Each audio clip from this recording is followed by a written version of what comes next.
Мировой бренд «Хилтон» теперь и в Северной Осетии. Некогда заброшенное здание гостиницы «Москва» уже совсем скоро может превратиться в качественный отель самой известной марки. С представителем «Хилтон Worldwide» 2 месяца назад в Москве встретился глава Минтуринвеста Алан Диамбеков. Сумел доказать, что у сотрудничества республики и компании есть будущее. Чтобы обсудить перспективы этого взаимодействия, во Владикавказ прилетел представитель бренда Алексей Шаталов. Вместе с председателем правительства Сергеем Токоевым он осмотрел здание. Республика заинтересована в появлении мирового бренда не только с экономической, но и с имиджевой точки зрения, подчеркнул премьер. Будем надеяться, ваш опыт здесь сыграет положительную роль. Надеюсь, да.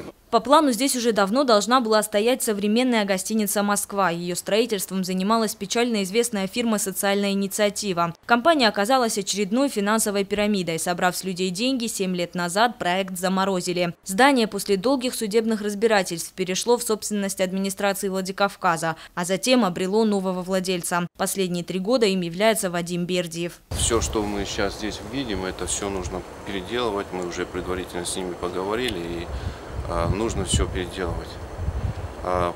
Сколько это будет стоить, какое финансирование, пока невозможно сказать. Другое дело, что уже предварительно со Сбербанком мы разговаривали, и они готовы прокредитовать.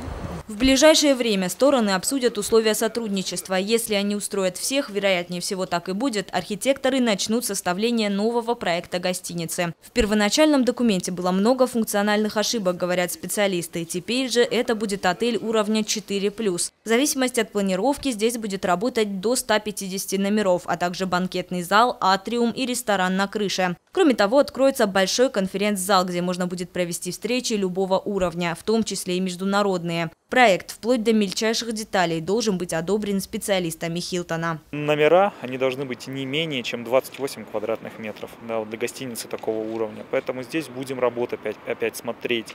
Также в гостинице должны быть номера более высокой категории, то есть большие по площади, да, с дополнительными функциями. Опять же, будем смотреть здание, будем смотреть концепт, будем его вместе разрабатывать, чтобы учесть эти требования. Мы, как бренд, будем осуществлять авторский надзор за соблюдением стандартов, что все правильно делается, так как было задокументировано в правильных стандартах, качественно, опять же, потому что качество – это очень важно. «Хилтон» ведет активную работу в России. Несмотря на вводимые санкции, на территории страны уже открылось 12 гостиниц этой сети. На Кавказе это первый опыт работы компании. Есть 2 варианта управления уже готовым объектом. Либо фирма полностью берет на себя руководство гостиницы, либо просто предоставляет возможность работать под своим брендом. Предполагается, что в случае с гостиницей «Москва» выберут второй вариант. Яна Гагиева, Ацамас Кочиев, Осетия ТВ.